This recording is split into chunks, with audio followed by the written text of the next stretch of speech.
ذات عالی نے انسان کے اندر دو مادے رکھے ہیں،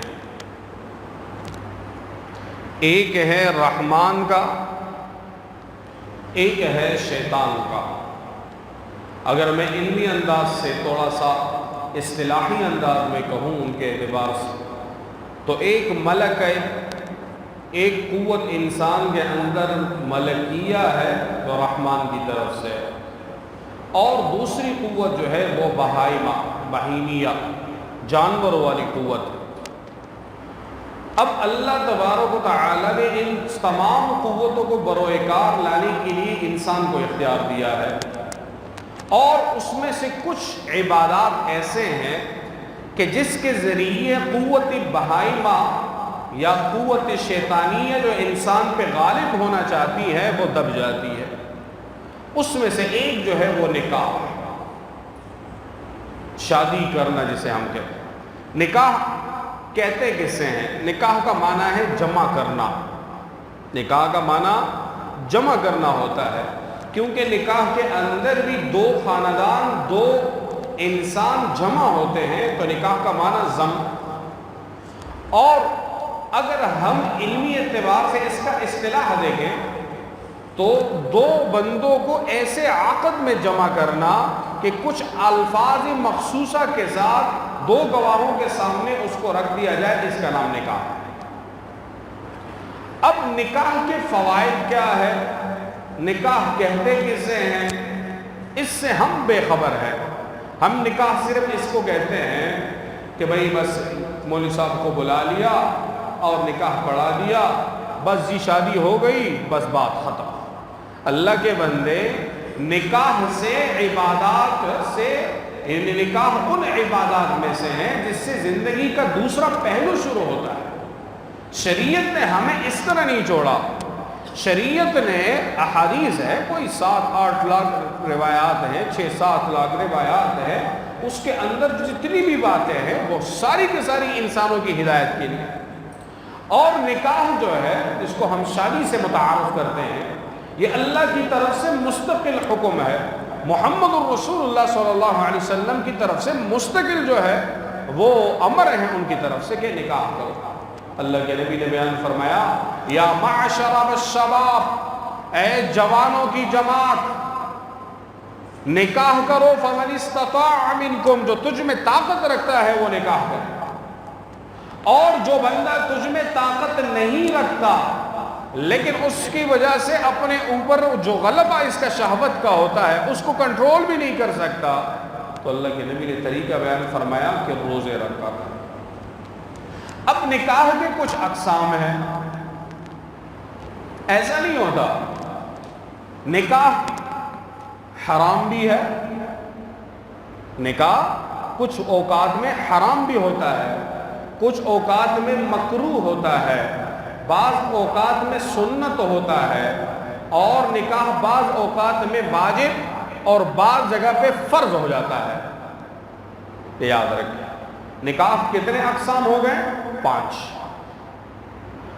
اقسام ہیں، اور اس کے ساتھ بھی پھر جڑے ہوئے مسائل ہیں۔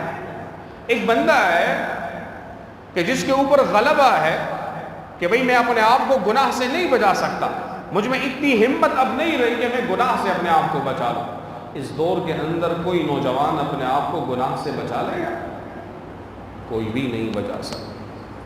جہاں پہ آپ کے میں آپ کو کیا کہوں، پہلے ہم کہتے تھے کسی پرائیویٹ جگہ پہ، کسی جگہ پہ بندہ گناہ کرے پرائیویسی میں، اب تو ایسی چیز مل گئی کہ آپ کو پتہ ہی نہیں، گناہ میں بندہ ملوث ہو جاتا ہے۔ اب اللہ کے نبی نے نکاح کا حکم دیا، علماء نے تشریحات کی، علماء نے کہا فرض نکاح وہ ہے غلبہ ہو، گناہ سے نہ بچنے کا یقین ہو، گناہ سے نہ بچنے کا یقین ہو، اور یہ بندہ کہے کہ میرے پاس تو اپنی بیوی کو دینے کے لیے کوئی مہر، کوئی بھی چیز نہیں ہے میرے پاس، تھوڑا بہت قادر ہے لیکن اتنا نہیں کر سکتا، اور میں اپنے آپ کو اس چیز سے روک سکتا ہوں کہ میں اپنی بیوی پہ ظلم نہ کر سکوں۔ بیوی پہ ظلم کرنا یہ آخر میں آئے گا انشاءاللہ۔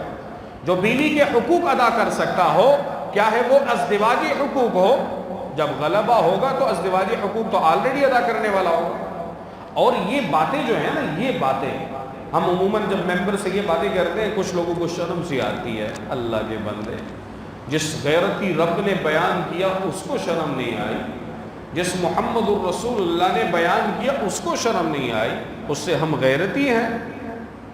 اللہ کے نبی نے بیان فرمایا، حدیث سن لو، اللہ کے نبی نے بیان فرمایا ہر مرض کا علاج کر لو، ہر مرض کا علاج کرو، اس میں اتنا ثواب نہیں ہے.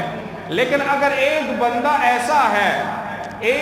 ایسا ہے کہ جو اپنی بیوی کے حقوق پورے نہیں کر سکتا، ازدواجی حقوق، جو بندہ اس کا علاج کرے گا اور اس کو علاج کروائے گا، اس کے لیے جنت کی بشارت ہے. اب کہاں جاتی ہے پھر یہاں پہ ہمارے بات؟ اللہ کے نبی کا فرمان، کیونکہ اللہ کے نبی نے بیان فرمایا نکاح کر، اس لیے قیامت کے دن، اور بیان فرمایا کہ کثرت اولاد کا سبب بن کہ قیامت کے دن میں اس کے ذریعے اور امتوں کے اوپر فخر فرماؤں. تو باہر کے نکاح سنت ہے، اور یہ سنت جو ہے یہ عبادت ہے. یہ وہ عبادت ہے جس کی ابتدا ہم جو ہے حرام کام سے کرتے ہیں. آپ نماز کے لیے بھی آ رہے ہیں نا، کچھ لوگ تو ابھی بھی آ رہے ہیں ماشاءاللہ، اور ماشاءاللہ آپ پہلے سے آئے ہوئے، مسجد بھر جاتی ہے جلدی، اللہ آپ کو جزائے خیر دے. تو جو بعد میں بھی آئیں گے، جو ابھی آئیں گے، کسی کے ہاتھ میں ڈول ہوگا تو ڈول بجاتا ہوا آ رہا ہو، یا کسی کے پاس آپ میں سے موبائل فون تک ایک گانے سن کر آ رہا ہو مسجد میں، یا ابھی آپ کوئی گانے بجانے سن رہے ہیں. کوئی ہے اس طرح؟ کیوں؟ جواب ملتا ہے جی اللہ کی عبادت کے لیے. ہم نماز اللہ کی عبادت ہے، ہم گانے بجانے سے کس طرح، مسجد میں کس طرح؟ او اللہ کے بندے، نماز جیسی عبادت ہے، نکاح بھی اسی طرح عبادت ہے، اور نکاح کا ابتدا ہی ہمارے گانے بجانوں سے ہوتی ہے. اور آپ مجھے بتائیں، جس عبادت میں آپ نے حرام کام شروع کر دیا پھر گانے بجانے شروع کر دیے، اس میں برکت آ سکتی ہے؟ برکت کبھی بھی نہیں آئی. یہ ہمارا معاشرہ. تو ہم نے حلال کو بھی حرام بنا دیا ہے.